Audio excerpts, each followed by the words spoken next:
عالمگیر کے زمانے کا واقعہ ہے کہ عالمگیر کے زمانے میں علماء بہت ہی غربت کا شکار تھے، انہیں پوچھنے والا کوئی نہ تھا۔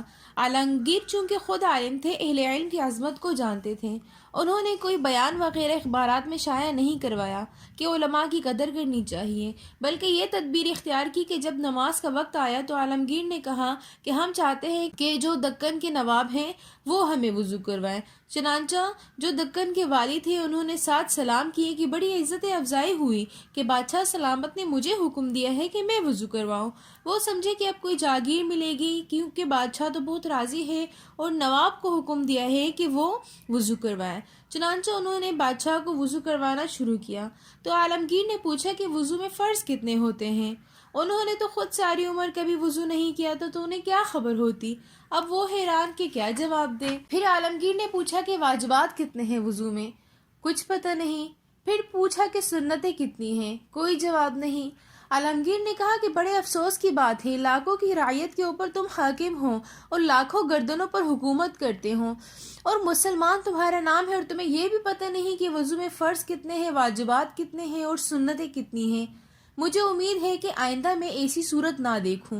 پھر دوسرے کے ساتھ یہ برتاؤ کیا کہ رمضان المبارک کے مہینے میں ان سے کہا کہ آپ ہمارے ساتھ افطار کریں۔ وہ اس بات پہ بڑے خوش ہوئے کہ بادشاہ نے ہمیں عزت افزائی دی، ورنہ ہماری ایسی قسمت کہاں کہ ہم بادشاہ کے ساتھ افطار کریں۔ چنانچہ جب افطار کا وقت ہوا تو عالمگیر نے ان سے کہا کہ جن چیزوں سے روزہ فاسد ہو جاتا ہے، مفسدات صوم کیا ہیں، اس کے بارے میں ذرا تفصیل سے ادا کریں۔ تو انہوں نے تو اتفاق سے کبھی روزہ رکھا ہی نہیں تھا، انہیں تو کچھ پتہ ہی نہیں تھا کہ مفسدات صوم کیا ہے۔ چنانچہ وہ چپ رہے، کیا جواب دیتے؟ عالمگیر نے کہا کہ یہ تو بڑی بے غیرتی کی بات ہے، تم مسلمانوں کے امیر ہو، والی ملک اور نواب کہلاتے ہو اور ہزاروں مسلمان تمہارے حکم پر چلتے ہیں، تم خود بھی مسلمان ہو اور ریاست تمہاری اسلامی ہے، اور تمہیں یہ بھی نہیں پتہ کہ روزہ کن چیزوں سے فاسد ہو جاتا ہے۔ اسی طرح کسی سے زکوٰۃ کے مسئلے کے بارے میں پوچھا تو ان کو زکوٰۃ کے مسائل نہ آئے، کسی سے حج کے بارے میں پوچھا، غرض جس مسئلے کے بارے میں پوچھا تو کسی کو کسی چیز کے بارے میں علم نہیں تھا۔ عالمگیر نے سختی سے سب کو یہ کہا کہ میں آئندہ ایسا نہ دیکھوں۔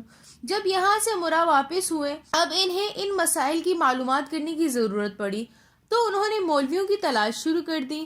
اب مولویوں نے نخرے دکھانے شروع کر دیے، کسی نے کہا کہ ہم یہ مسئلے بتانے کے اتنے پیسے لیں گے، کسی نے کہا کہ ہم اتنا ہدیہ لیں گے۔